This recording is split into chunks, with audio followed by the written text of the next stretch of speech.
some things. You got like a class. These jalapenos, are they really hot?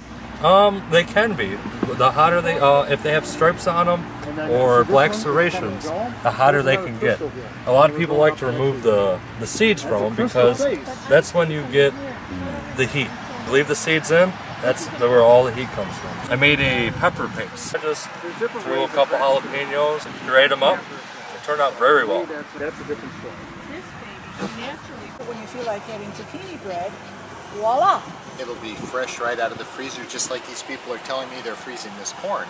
May I ask you what kind of zucchinis my Italian ancestors made? They slice it up and put like an egg and cheese, and then I think they fried it? That would be the smaller kind like this. Oh, bread it and put yeah. it in, yeah. Mm-hmm. Yeah. I think they fried it, didn't they? I believe so. These, you can slice them, combine them with a little oleo, a little salsa, a little pepper, and saute them in the pan. Throw in some tomatoes, some onions, anything you want. Can't go wrong with zucchini. Okay, I got to go over and check on my master gardeners. Yeah. But remember, these are all zucchinis. Zucchinis, thank you. Yes. And use these kinds to grind them up and make bread and whatever else I want. So, do you have a second to tell me about that corn? It was developed over here in Harvard in the 70s is what that gentleman was saying. I have something, I don't know if I have it in the truck with me or I left it at home, but he had the whole history on it of how this was developed to be a real sweet flavored corn, and that's why you could just peel back one of those husks right now and you can eat it raw. You don't have to cook it or anything. And then of course when I get done you have to leave a little bit on the cob because I have somebody here eats corn just like a person, except she doesn't have thumbs, so I have to hold the corn, but yeah, she knows how to eat corn right off the cob. Wait until the first good frost and then go out with an herbicide and spray it. And what if I don't want to use an herbicide? There's nothing you can do then. Oh, okay. Unless so you want to go around and try and dig it and pull it out. No, I don't want to do that. No. Okay. But spot treat. An Spot treat herbicide would be the best way to do it. Okay. Something, yeah, it's got 2,4-D is one of the ingredients. And the other one is MMP. It's malapopin. It's got a big long name. Oh, and then it's got dicamba. There's 3 ingredients in it, and it's for creeping Charlie. It'll take any of your other broadleaf weeds out too at the same time. Okay. And instead of going the whole lawn, since you don't want to really spray, spot spray the Charlie. Okay. And do it first frost, after the first frost, and then in the spring when it blooms. Okay. It gets a very pretty flower on it. Yeah, I know. We were letting it grow until we found out that it was a weed. One of the names that has all this in is called Wheat Begun. I've heard of that one, okay. We don't usually go by brands, but that's one of the ones that everybody will find that in. It'll take you at least maybe 2 years to finally eradicate it. Okay. But that's spring and fall, doing it for a couple of years and keeping it down. And if you cut your grass at least 3 inches high, you start shading out a lot of these weeds. Oh, that's a good idea. The longer your grass, the longer your roots, and that'll help during drought seasons. Okay. Because a lot of people just scalp it, and then they wonder why their lawns look so bad.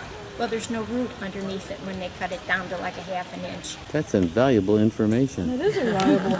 We just moved to Wadsworth, and you were a novice at you did the garden this year. Right. These are master gardeners. Yes, they are. Do you have any questions about your garden?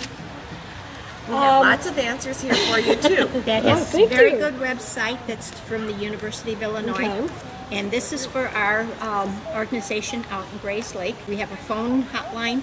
It's from 9 to 3, 5 days a week except holidays. And if you have a sample and you don't know what it is, you can bring the sample out and we can identify it for you. Sounds good. Apple blueberry, cherry blueberry. Wow. This hobby has cost me a lot of money today at this location here. I keep going back and forth to the trunk. I don't know if you noticed me. No, you need to come to Kenosha back and forth. Visit Kelly at Elsie Mays. There you go. Elsie Mays, canning and pie. That's it.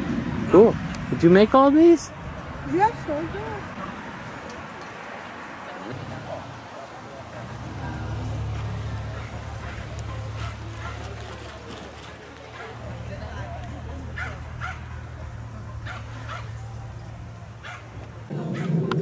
handmade handbags, crochet items. Wonderful lemon bars there.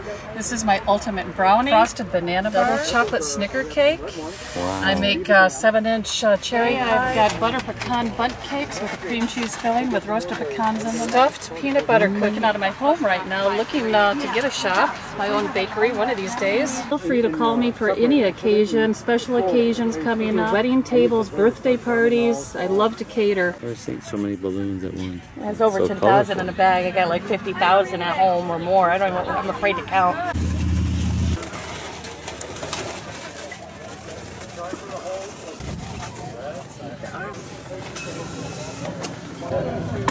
Kids love this one. Oh, I should give them a little ray gun. Go with it. Rocket jetpack. all right. That's a cool one.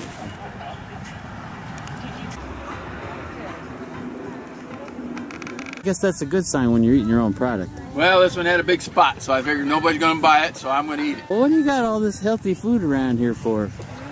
Just have- Because I enjoy gardening, and I figured, well, I might as well make it pay for next year's garden. Gotcha.